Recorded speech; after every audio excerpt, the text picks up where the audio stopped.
Phulia police ফাঁড়িতে ঘেরাও কর্মসূচি BJP কর্মীদের। শুভেন্দু অধিকারীর কনভয় হামলার প্রতিবাদে রাজ্য জুড়ে বিজেপির ডাকে প্রতিবাদ ও বিক্ষোভ কর্মসূচি পালিত হচ্ছে। তারই অঙ্গ হিসেবে এদিন ফুলিয়াতে বিক্ষোভে সামিল হন বিজেপি নেতাকর্মীরা। ফুলিয়া রঙ্গমঞ্চ থেকে পদযাত্রা করে ফুলিয়া পুলিশ ফাঁড়িতে পৌঁছে ঘেরাও কর্মসূচি পালন করেন তারা। রানাঘাট উত্তর পশ্চিম মন্ডল 1-এর সভাপতি বিজয় কুমার মন্ডল এবং শান্তিপুর মন্ডল 2-এর সভাপতি গৌরাঙ্গ বিশ্বাসের নেতৃত্বে কর্মসূচি আয়োজন করা হয়। এছাড়াও কর্মসূচিতে উপস্থিত ছিলেন শান্তিপুর পঞ্চায়েত সমিতির সভাপতি নিপেন মন্ডল, নবলা গ্রাম পঞ্চায়েতের বিরোধী দলনেতা সহ একাধিক বিজেপি নেতাকর্মী। তাদের অভিযোগ, রাজ্যের বিরোধী দলনেতার উপর হামলা হচ্ছে, তাহলে সাধারণ মানুষের নিরাপত্তা কোথায়? প্রশাসনের ভূমিকা নিয়েও প্রশ্ন তোলেন তারা। প্রায় 2 ঘন্টা ধরে চলে এই অবস্থান বিক্ষোভ। পরে পুলিশের সঙ্গে আলোচনার মাধ্যমে কর্মসূচি প্রত্যাহার করে নেন বিজেপি নেতাকর্মীরা। চলুন এই বিষয়ে বিজেপি নেতাকর্মীরা আমাদের নিউজের ক্যামেরার সামনে বিস্তারিত কি জানালেন শুনে নেব আমরা।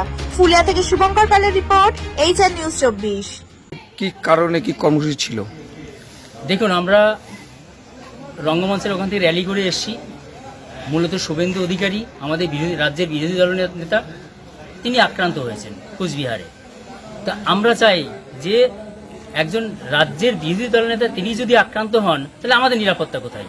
আমরা নিরাপত্তার দাবিতে আমরা মিছিল করে এসেছি আমাদের শান্তিপুর পুলিশ ফাঁড়িতে।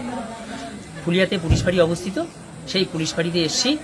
পুলিশ ফাঁড়ির যিনি ইনচার্জ আছেন, আমাদের এলাকার নিরাপত্তা দিতে হবে। সারা রাজ্য জুড়ে আইন ব্যবস্থা ভেঙে গেছে এবং যে রাজ্যের বিরোধী দলের নেতা আক্রান্ত হয়, সাধারণ মানুষের কোনো নিরাপত্তা নেই। আমরা নিরাপত্তার দাবিতেই এখানে এসেছি। আগামী দিন কোনো কর্মসূচি? অবশ্যই, এরকম চলতে থাকলে সারা রাজ্য জুড়ে আন্দোলন চলবে। সেই সঙ্গে আমরা ফুলিয়াতে শান্তিপুর পঞ্চায়েত সমিতি এলাকায়, আমরা ফুলিয়াতে আমাদের মন্ডল 1 এবং পাশে আমাদের আরেক সভাপতি আছেন, শান্তিপুরের একজন সভাপতি আছেন, আমরা লাগাতার আন্দোলনে নামব যদি এইরকম অবস্থায় চলতে থাকে। আপনার নাম পরিচয়? আমার নাম বিজয় কুমার মন্ডল, রানাঘাট উত্তর পশ্চিম মন্ডল 1-এর সভাপতি বিজেপি। আজকে আমাদের বিজেপির বিরোধী দলনেতা শুভেন্দু অধিকারীকে যেভাবে আক্রমণ করা হয়েছে এবং তৃণমূলের লুঙ্গি বাহিনী নিয়ে, সেখানে 90% লুঙ্গি বাহিনী ছিল এবং তারা হচ্ছে রোহিঙ্গা, সেই রোহিঙ্গা দিয়ে যেভাবে তার উপরে আক্রমণ করা হয়েছে, তারই প্রতিবাদে আজ ফুলিয়া পুলিশ ফাঁড়িতে আমরা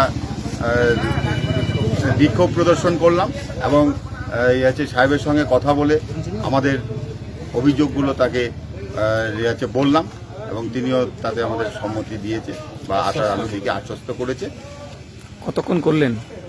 আমাদের এই বিক্ষোভটা প্রায় 2 ঘন্টার কাছাকাছি হয়েছে।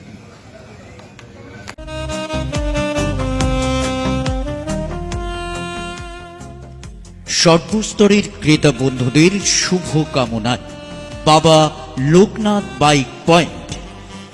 আমাদের এখানে যে কোনো কোম্পানির বাইক ক্রয় এবং বিক্রয় করা হয়। অবশ্যই মনে রাখবেন, ফাইন্যান্সের সুব্যবস্থা আছে। প্রোপাইটার দিবাকর দেবনাথ ওরফে বাপি। Mobile number 9002195367।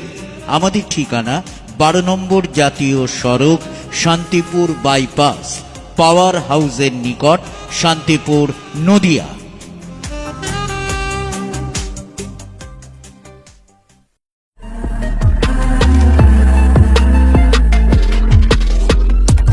নমস্কার, আপনারা দেখছেন এইচআর নিউজ 24, সত্যের লক্ষ্যে মানুষের পাশে।